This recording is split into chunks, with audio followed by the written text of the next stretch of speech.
Hi everybody, Derek here from Cook It Yourself, and I thought I'd show you the tomatoes we use for our pizzas and what we do with them basically. A lot of people have different recipes for tomatoes. These are the ones we've got. As you can see, they're called Strinese DOPs. So this is basically San Marzano tomatoes, the best you can get. They're absolutely amazing. I could eat these out of the tin, they're so nice. And a lot of people have different recipes for pizza toppings. They'll put basil in, oregano, they'll put loads of salt, they'll put oil, they'll reduce them down. And we don't. We feel there's plenty of salt in the dough anyway. Salt's good for you but bad for you at the same time if you have too much.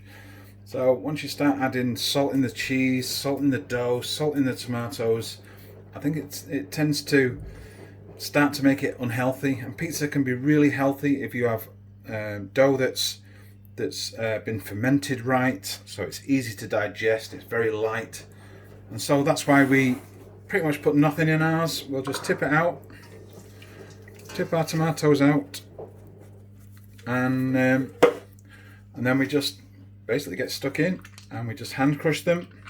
We don't use a blade. Oops, it's very hard to keep it in the tin, so we don't use a blade. Because it can cause a reaction. The metal on the blade can cause a reaction.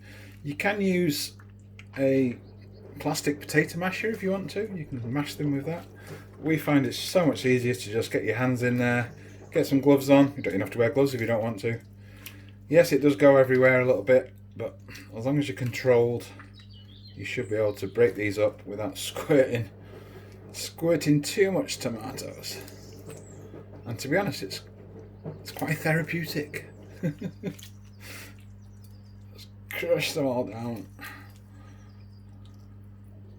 Sometimes we'll tip, if we feel that the tin's a little bit watery, what we'll do is we'll just tip the top a little bit off. But normally with these Strinese, these types, they're just not watery at all. They're just amazing tomatoes.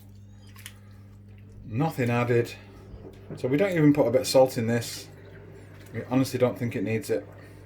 Too much salt in dough and cheese and bacon and everything else you put onto your pizzas. So we just go with nice sweet sun-ripened San Marzano tomatoes.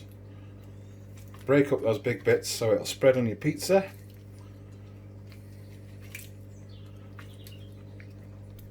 Whoa! You do have to be really careful.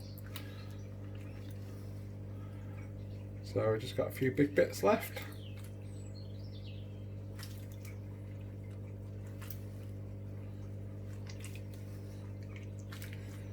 And that's it. We then decant them into, I'll show you one of the pots that we use. So these are the pots that we use. These are sealable jars with an airtight lid, and we basically pour these with boiling water, leave them for 5 minutes, and then we tip the boiling water out, and then the tomatoes go straight into them. And that's it. That's me, Derek from Cook It Yourself, just showing you how we prepare our tomatoes for our pizzas.